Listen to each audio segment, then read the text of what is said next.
कनकमहामणिभूषितलिङ्गं फणिपतिवेष्टितशोभितलिङ्गम्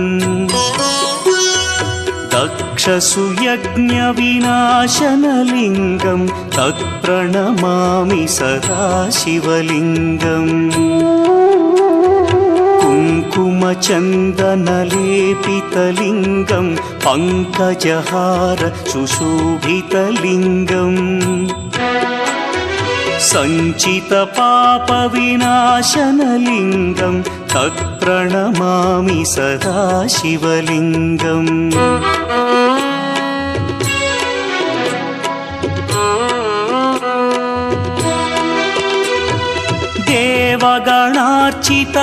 देवगणार्चितसेवितलिङ्गं भावैर्भक्तिभिरेव च लिङ्गं दिनकरकोटिप्रभाकर